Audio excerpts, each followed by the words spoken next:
സംഘപരിവാർ സംഘടനകളുടെ പൂർണ്ണ പങ്കാളിത്തത്തോടെയും പിന്തുണയോടും കൂടി വെള്ളാപ്പള്ളി നടേശൻ നയിക്കുന്ന സമത്വ മുന്നേറ്റ യാത്രയ്ക്ക് തുടക്കമായി. ഉടുപ്പി പേജാർ മഠാധിപതി വിശ്വേശ്വര തീർത്ഥസ്വാമിയുടെ നേതൃത്വത്തിൽ സന്യാസിമാർ ദീപം തെളിയിച്ച് ജാഥ ഉദ്ഘാടനം ചെയ്തു. ഡിസംബർ 5-ന് യാത്ര തിരുവനന്തപുരത്ത് സമാപിക്കും. വെള്ളാപ്പള്ളിക്കെതിരെ ആഞ്ഞടിച്ച് VS അച്യുതാനന്ദൻ. വെള്ളാപ്പള്ളി വാങ്ങിയ കോഴപ്പണം സമത്വ മുന്നേറ്റ യാത്ര തിരുവനന്തപുരത്തെത്തുമ്പോൾ മുഖ്യമന്ത്രിയെ ഏൽപ്പിക്കണമെന്ന് VS. യാത്ര ആറ്റിങ്ങിലെത്തുമ്പോൾ വെള്ളാപ്പള്ളിയുടെ വേഷം നിക്കറും വെള്ള ഉടുപ്പുമാകുമെന്നും VSന്റെ പരിഹാസം. സെക്രട്ടേറിയറ്റിന് മുന്നിൽ സമത്വ മുന്നേറ്റ യാത്രയ്ക്കെതിരെ ധർമ്മവേദി സംഘടിപ്പിച്ച പ്രതിഷേധം ഉദ്ഘാടനം ചെയ്ത് സംസാരിക്കുകയായിരുന്നു അദ്ദേഹം. വെള്ളാപ്പള്ളി നടേശന്റെ സാമ്പത്തിക തട്ടിപ്പുകൾ അന്വേഷിക്കണമെന്നാവശ്യപ്പെട്ടാണ് SN ട്രസ്റ്റ് അംഗങ്ങൾ സെക്രട്ടേറിയറ്റിലേക്ക് മാർച്ച് നടത്തിയത്. തുടർന്ന് നടന്ന ധർണ പ്രതിപക്ഷ നേതാവ് VS അച്യുതാനന്ദൻ ഉദ്ഘാടനം ചെയ്തു. തിരുവനന്തപുരത്ത് നിങ്ങളുടെ ജാഥയെത്തുമ്പോഴേക്ക് സംസ്ഥാന മുഖ്യമന്ത്രി ഉമ്മൻചാണ്ടിയെ ഏൽപ്പിക്കേണ്ടതുണ്ട്. അതിങ്ങ് ആറ്റിങ്ങലെത്തുമ്പോഴേക്ക് മിസ്റ്റർ നടേശന്റെ രൂപം നിക്കറും വെള്ളയുടുപ്പുമായിരിക്കുമെന്ന് നിങ്ങൾ മനസ്സിലാക്കിക്കൊള്ളണം. പാളയം രക്തസാക്ഷി മണ്ഡപത്തിൽ നിന്ന് ആരംഭിച്ച മാർച്ചിനും തുടർന്ന് നടന്ന ധർണയ്ക്കും SNDP യോഗം മുൻ പ്രസിഡന്റ് CK വിദ്യാസാഗർ, മുൻ general secretary K Gopinath, Kilimanoor Chandrababu എന്നിവർ നേതൃത്വം നൽകി. News bureau, Thiruvananthapuram. സംഘപരിവാറിന്റെ ദൗത്യം കേരളത്തിൽ വെള്ളാപ്പള്ളി ഏറ്റെടുത്തെന്ന് VM സുധീരൻ. സമത്വ മുന്നേറ്റ യാത്രയിലൂടെ വെള്ളാപ്പള്ളി RSS അജണ്ടയാണ് നടപ്പിലാക്കുന്നതെന്നും സുധീരൻ പറഞ്ഞു. SNDPയുടെ പേരിൽ വെള്ളാപ്പള്ളി വിഭാഗീയത വളർത്തുന്നുവെന്ന് മുഖ്യമന്ത്രി ഉമ്മൻചാണ്ടി പ്രതികരിച്ചു. സംഘപരിവാറിന്റെ അജണ്ട നടപ്പിലാക്കുന്ന ദൗത്യം കേരളത്തിൽ ചിലർ ഏറ്റെടുത്തിരിക്കുന്നു. അതാണ് വെള്ളാപ്പള്ളി നടേശൻ ഇപ്പോൾ നടത്തുന്ന സമത്വ മുന്നേറ്റ ജാഥയിലൂടെ വ്യക്തമാക്കുന്നത്. ആരുടെ സമത്വമാണ്, ഏതിൻ്റെ സമത്വമാണ് അദ്ദേഹം ഉയർത്തിപ്പിടിക്കുന്നത്? കേരളീയ സമൂഹത്തിന് അവർ നൽകിയ സംഭാവനകൾ എന്താണ്? സാമൂഹ്യ നീതിക്ക് വേണ്ടി അവർ നടത്തിയ പ്രവർത്തനങ്ങൾ എന്താണ്?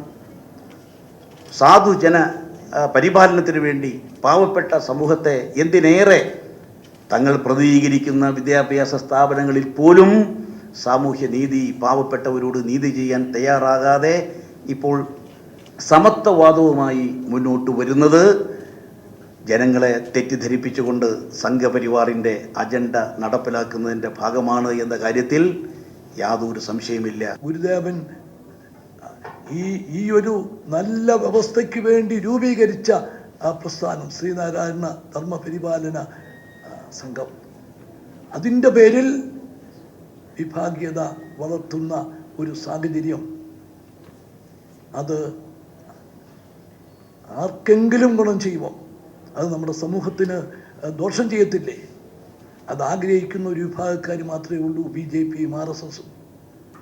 ഗുരുദേവൻ്റെ ആ വലിയ ദർശനം, വലിയ കാഴ്ചപ്പാട്, അതിൽ നിന്ന് തികച്ചും വ്യത്യസ്തമായ ലക്ഷ്യത്തോടു കൂടിയിട്ടുള്ള ആ പ്രവർത്തനങ്ങളെ കേരളീയ സമൂഹം തള്ളിക്കളയും എന്ന കാര്യത്തിൽ യാതൊരു സംശയവുമില്ല. ശ്രീനാരായണ ഗുരു എന്തിനു വേണ്ടി ജീവിച്ചുവോ, ശ്രീനാരായണ ഗുരു എന്താണ് ജനങ്ങളെ പഠിപ്പിച്ചത്, അതിന് വിരുദ്ധമായ നിലപാടുകളുമായിട്ടാണ് ഇന്ന് പല ആളുകളും യാത്രകൾ നടത്തിക്കൊണ്ടിരിക്കുന്നത്. വെള്ളാപ്പള്ളി നടേശന്റെ യാത്ര ഒരു നനഞ്ഞ പടക്കമായി മാറും എന്നുള്ള കാര്യത്തിലും യാതൊരു സംശയവുമില്ല. കാരണം ശ്രീനാരായണ ഗുരുദേവൻ ഉയർത്തിപ്പിടിച്ച മഹത്തായ മൂല്യങ്ങൾക്ക് ഘടകവിരുദ്ധമായ നിലപാടുകളാണ് ഈ ജാഥയിലൂടെ അവർ ഉയർത്തിപ്പിടിക്കുന്നത്. പീപ്പിൾ ഇംപാക്ട് വെള്ളാപ്പള്ളിയുടെ മൈക്രോ ഫിനാൻസ് തട്ടിപ്പിൽ ആദ്യ കേസ്. കെപ്കോ ചെയർമാനും പത്തനംതിട്ട SNDP യൂണിയൻ പ്രസിഡന്റുമായ K പത്മകുമാറിനെതിരെയാണ് കേസ്. പത്മകുമാർ 47 ലക്ഷം രൂപ തട്ടിപ്പ് നടത്തിയെന്നാണ് പരാതി.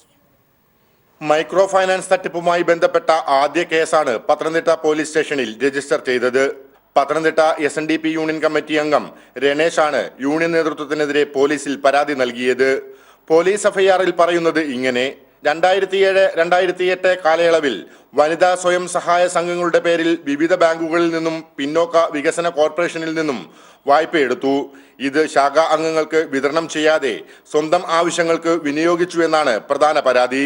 പൊതുപണം സ്വന്തം ആവശ്യത്തിന് ദുർവിനിയോഗം ചെയ്തതുമായി ബന്ധപ്പെട്ട് പത്തനംതിട്ട SNDP താലൂക്ക് യൂണിയൻ പ്രസിഡന്റും കെപ്കോ ചെയർമാനുമായ കെ പത്മകുമാറിനെ ഒന്നാം പ്രതിയും യൂണിയൻ സെക്രട്ടറി CN വിക്രമനെ രണ്ടാം പ്രതിയുമാക്കിയാണ് പോലീസ് FIR രജിസ്റ്റർ ചെയ്തത്.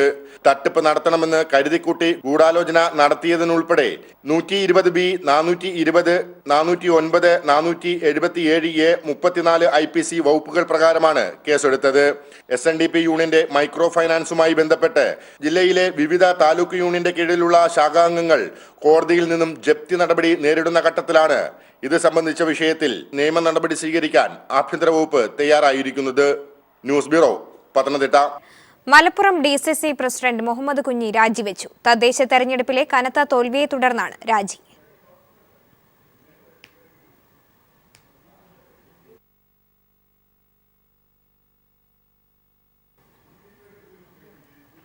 എക്സൈസ് മന്ത്രി കെ ബാബുവിന്റെ രാജി ആവശ്യപ്പെട്ട് LDF പ്രക്ഷോഭത്തിലേക്ക്.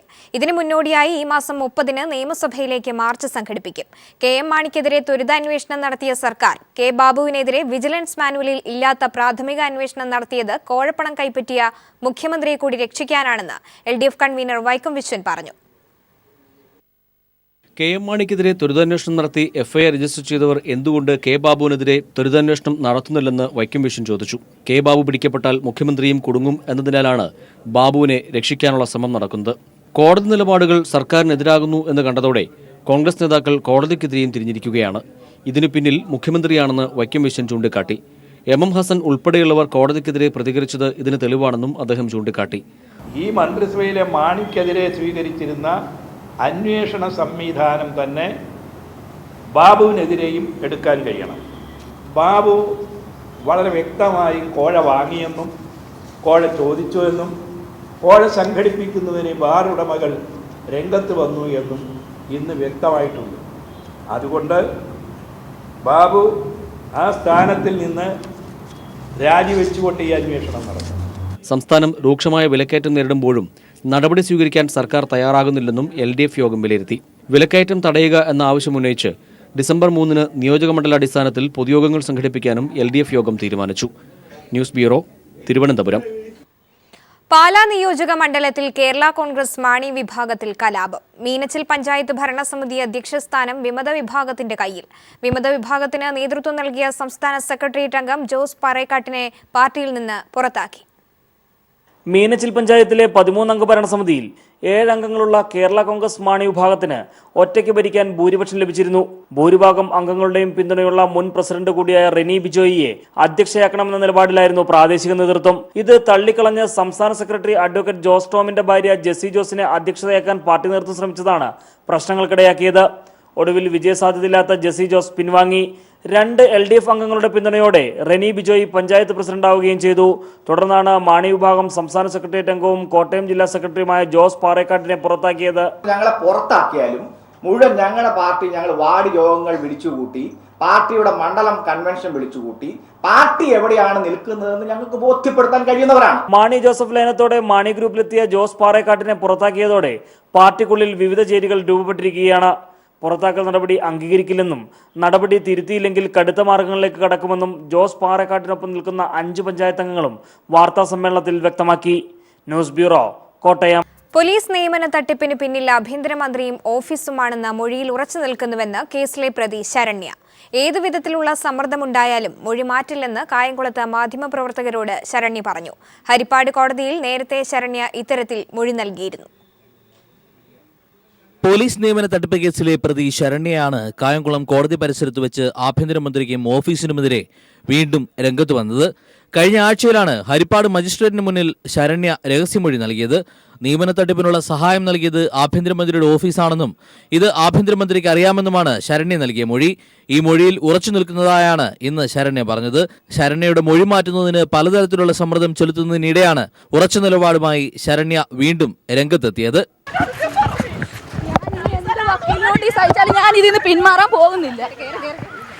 പോലീസിൽ നിയമനം നൽകാമെന്ന് പറഞ്ഞ് 2 കോടിയിലധികം രൂപയുടെ തട്ടിപ്പാണ് നടന്നത്. യൂത്ത് കോൺഗ്രസ് നേതാവ് ഇടനില നിന്ന് ആഭ്യന്തരമന്ത്രിയുമായി നേരിട്ട് കണ്ട് സംസാരിച്ചതായും ശരണ്യ പറയുന്നു. ഇത്തരത്തിൽ ഗുരുതരമായ ആരോപണങ്ങൾ ഉന്നയിച്ചിട്ടും സത്യസന്ധമായ അന്വേഷണം നടക്കുന്നില്ലെന്നും ആക്ഷേപമുയർന്നിട്ടുണ്ട്. ഷദ്ഹാൻ, ന്യൂസ് ബ്യൂറോ, ആലപ്പുഴ. തട്ടിപ്പിന് ഉപയോഗിച്ച ഓഫീസിൽ പുറത്തുപോയതിൽ ആഭ്യന്തരമന്ത്രിക്ക് ഉത്തരവാദിത്തമുണ്ടെന്ന് ആർ ബാലകൃഷ്ണപിള്ള പീപ്പിളിനോട് പ്രതികരിച്ചു. ബാർക്കോഴ കേസിൽ KM മാണിയുടെ വിലാസം തിരുത്തണമെന്നാവശ്യപ്പെട്ട് ഹൈക്കോടതിയിൽ തിരുത്തൽ ഹർജി. മുഖ്യമന്ത്രി അടക്കമുള്ളവർക്കെതിരെ കോടതി പരാമർശങ്ങൾ ഉയർന്ന റിവിഷൻ ഹർജിയിലാണ് മാണിയുടെ വിലാസം തിരുത്തണമെന്നാവശ്യപ്പെട്ട് തിരുത്തൽ ഹർജി ഫയൽ ചെയ്തത്. മാണിക്ക് അനുകൂലമായി വിജിലൻസ് കോടതിയിൽ കക്ഷി ചേർന്ന സണ്ണി മാത്യുവാണ് ഹർജിക്കാരൻ. KM മാണി മന്ത്രിസ്ഥാനം രാജിവെച്ച സാഹചര്യത്തിൽ ധനകാര്യമന്ത്രി എന്നതിനു പകരം MLA എന്നാക്കണമെന്നാണ് തിരുത്തൽ ഹർജിയിലെ ആവശ്യം. പമ്പ നദിയിൽ കോളിഫോമിന്റെ അളവ് ക്രമാതീതമായി വർദ്ധിക്കുന്നതായി മലിനീകരണ നിയന്ത്രണ ബോർഡിന്റെ പഠന റിപ്പോർട്ട്. ഇതോടെ പമ്പയുടെ സംരക്ഷണത്തിനായി സന്നിധാനത്ത് കോടികൾ മുടക്കി സ്ഥാപിച്ച മാലിന്യ സംസ്കരണ സംവിധാനങ്ങൾ നോക്കുകുത്തിയായി. സന്നിധാനത്തെ മാലിന്യങ്ങൾ പമ്പയിൽ എത്തിക്കാതിരിക്കാൻ അടിയന്തര നടപടികൾ സ്വീകരിക്കാൻ മലിനീകരണ നിയന്ത്രണ ബോർഡ് ദേവസ്വത്തിനോട് ആവശ്യപ്പെട്ടു. സന്നിധാനത്തെ മാലിന്യങ്ങൾ ഉറവിടത്തിൽ സംസ്കരിക്കാൻ 25 കോടിയോളം രൂപ മുടക്കി സ്ഥാപിച്ച സീവേജ് ട്രീറ്റ്മെന്റ് പ്ലാന്റ് ഒരു വശത്ത് പ്രവർത്തിക്കുമ്പോൾ മറുവശത്തു കൂടി മനുഷ്യ വിസർജ്യം ഉൾപ്പെടെയുള്ള മാലിന്യങ്ങൾ കാട്ടിലൂടെ ഒഴുകി പമ്പയിലേക്ക് പതിക്കുന്നു. ഈ സത്യം അറിയാമെങ്കിലും അത് മറച്ചുവച്ചായിരുന്നു മന്ത്രി VS ശിവകുമാറിന്റെ അവകാശവാദം. നമ്മുടെ സന്നിധാനത്തുള്ള മാലിന്യങ്ങൾ മുഴുവൻ ട്രീറ്റ് ചെയ്യുന്നതിന് വേണ്ടിയുള്ള സംവിധാനങ്ങൾ നമ്മൾ ഒരുക്കി കഴിഞ്ഞു. പമ്പാ നദി മലീമസമാകുന്നത് തടയുന്നതിന് വേണ്ടിയുള്ള പ്രവർത്തനങ്ങളാണ് ഇതിലൂടെ നമ്മൾ ഉദ്ദേശിക്കുന്നത്. സന്നിധാനത്തെ വിസർജ്യ മാലിന്യം പമ്പയിൽ പതിക്കുന്നതിലൂടെ ജലത്തിൽ ഫീക്കൽ കോളിഫോമിന്റെ അംശം ക്രമാതീതമായി ഉയരുകയാണെന്ന് പൊല്യൂഷൻ കൺട്രോൾ ബോർഡിന്റെ പഠനം വ്യക്തമാക്കുന്നതായി എൻവയോൺമെന്റൽ എഞ്ചിനീയർ പൗലസ് ഈപ്പൻ പറഞ്ഞു. ഈ പ്രാവശ്യം നമ്മൾ ഈ സീസൺ തുടങ്ങിയ സമയത്ത് തന്നെ മോട്ടറിങ് ആരംഭിച്ചു. പക്ഷേ ഫസ്റ്റ് ഡേ തൊട്ട് തന്നെ മകരവിളക്ക് സീസണിൽ കാണുന്ന പോലെയുള്ളതായ മാലിന്യത്തിന്റെ തോത് അതിൽ കണ്ടെത്താൻ സാധിച്ചു. പമ്പയിലെ ജലം മനുഷ്യജീവന് ഭീഷണി ഉയർത്തുമ്പോൾ സന്നിധാനത്ത് കുന്നാറിൽ നിന്നെത്തുന്ന ജലം നിരവധി പരീക്ഷണങ്ങൾക്ക് വിധേയമാക്കിയാണ് മലിനീകരണ ബോർഡ് സർട്ടിഫിക്കറ്റ് നൽകുന്നത്. ഗപ്പി മീനുകളെ ഉപയോഗിച്ചാണ് ഇവിടെ വെള്ളത്തിന്റെ പരിശുദ്ധി നിർണ്ണയിക്കുന്നത്.